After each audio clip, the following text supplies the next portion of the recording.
Hello guys, I am Madhumita Chowdhury. কিছু কথা রান্নাঘর থেকে আপনাদের ভেজ মোমো রেসিপি নিয়ে হাজির হলাম। তো চলো কিভাবে ভেজ মোমো তৈরি করব তা দেখাবো। প্রথমে আমি 2 কাপ ময়দা নেব, তা কমপক্ষে 300 গ্রাম হবে। অনেকজন অনেক কিছু দিয়ে ময়দাটা মাখে, যেমন কেউ তেল দিয়ে, কেউ নুন দিয়ে, কেউ আবার ডিম দিয়ে। আমি কিন্তু এখানে কিছুই নেব না, শুধু অল্প অল্প জল দিয়ে ভালোভাবে মেখে নিব।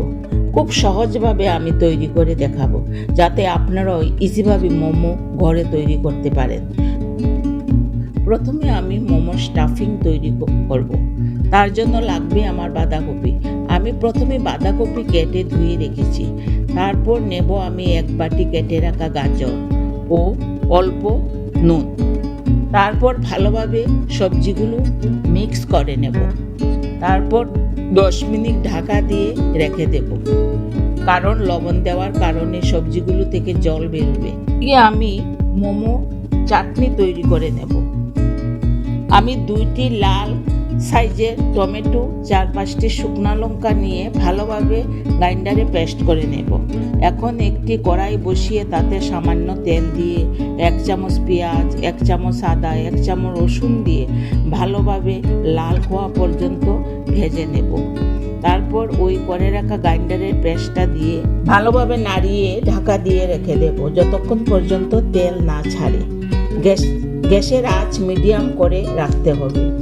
এখন ঢাকনা খুলে ভালোভাবে নাড়িয়ে নিতে হবে ও সামান্য জল অ্যাড করে দিতে হবে। ভালোভাবে নেড়ে তাতে দিয়ে দেব 1 চামচ ভিনিগার, 1 চামচ টমেটো কেচাপ, সামান্য গোলমরিচের গুঁড়ো ও 1 চামচ চিনি। এখন ভালোভাবে নাড়তে হবে। কালারটা যেন পুরোপুরি দোকানের মতো হয়েছে। এখন আবার লো ফ্লেমে 5 মিনিট জাল দিয়ে নামিয়ে নিতে হবে। চাটনি বানাতে বেশি সময় লাগে না, আপনারা ঘরেই তৈরি করে নিতে পারেন। চাটনি দোকান থেকে কিনতে লাগবে না। এখন যে স্টাফিং রেখেছিলাম তা দেখুন কেমন জল বেরোচ্ছে। 1-2 মিনিট আবার ভালোভাবে মিক্স করে নেব এবং একটি পরিষ্কার সুতির কাপড় দিয়ে স্টাফিংগুলি নিংড়ে নিতে হবে। স্টাফিং ডাইরেক্ট রান্নার প্রয়োজন নেই। দেখুন কত জল বেরোচ্ছে। জল না ফেলে দিয়ে তা দিয়ে স্যুপ বানাতে পারেন। তো চলো স্টাফিংগুলো একটি পাত্রে ঢেলে নেই। দেখুন সবজিগুলো ড্রাই হয়ে গেছে। এখন হাত দিয়ে আবার মিক্স করে নেব। তাতে আমি কিছু মশলা অ্যাড করব। 1 চামচ গোলমরিচের গুঁড়ো, 1 চামচ রসুন, 1 চামচ কুচি করা রাখা কাঁচা লঙ্কা, 2টা পেঁয়াজ ও সামান্য ধনিয়া পাতা, স্বাদ অনুসারে লবণ, 2 চামচ তেল দিয়ে এখন ভালোভাবে মিক্স করে নেব। এখন সাইডে রেখে দিব। এখন আমি ডোটা চেক করে নেব। ডো পারফেক্ট রেডি হয়ে গেছে। এখন আবার ভালোভাবে মেখে নেব।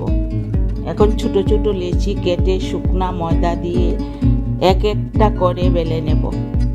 একদম পাতলা করেও বেলবেন না, আবার বেশি ভারী করেও বেলবেন না, মিডিয়াম করে বেলে নেবেন। এখন 2 চামচ করে স্টাফিং ভরে নেব এবং আমি কর্নার ধরে প্লেটিং করে যাব। তারপর একটি এক্সট্রা অংশ কেটে নেব। এইবার সব মোমোগুলো এইভাবে বানিয়ে নেব। এখন একটি ব্রাশ দিয়ে স্টেইনারের গায়ে তেল লাগিয়ে নেব, যাতে মোমোগুলো তুলতে সুবিধা হয়। যতগুলো জায়গা হবে ততগুলোই মোমো দেবেন, না হলে একটির গায়ে একটি লেগে যাবে। 10-15 মিনিট মিডিয়াম করে স্টিম করে নেবেন।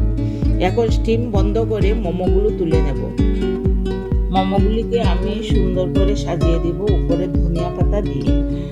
চিলি গার্লিক মোমোর জন্য আমি প্রথমে কড়াইতে 2 চামচ তেল দেব এবং ওই তেলে সামান্য রসুন কুচি, কাঁচা লঙ্কা কুচি, আদা কুচি দিয়ে ভালোভাবে লাল করে ভেজে নেব। তারপর ওই বানিয়ে রাখা সস থেকে 2 চামচ সস দিয়ে ভালোভাবে নেড়ে মোমোগুলো দিয়ে দেব। তারপর মোমোগুলোকে ভালোভাবে উল্টে পাল্টে ভেজে নেব এবং আমার চিলি গার্লিক মোমো তৈরি হয়ে গেল। দেখুন মোমোগুলো কেমন সুন্দর লাগছে। ইজিলি আমি সব মোমো বানিয়ে নিলাম। মার্কেটের চেয়ে কি কম হয়েছে বলুন তো? সার্ভ করতে করতে মনে হয়ে গেল শুধু মোমো দেখলে কি হবে, আমার কষ্টের ফল কি দিতে হবে না? ইউটিউব থেকে যারা দেখছেন তারা আমার কিছু কথা রান্না সাবস্ক্রাইব করে দেবেন এবং যারা ফেসবুক থেকে দেখছেন তারা ফলো করে দেবেন। অবশ্য শেয়ার করতে ভুলবেন না। এখন আমি ভেঙে দেখাচ্ছি কেমন সফট মোমো হয়েছে। ঘরে তৈরি করে বানিয়ে খেয়ে আমাকে কমেন্ট বক্সে কমেন্ট করে জানাবেন। Thank you.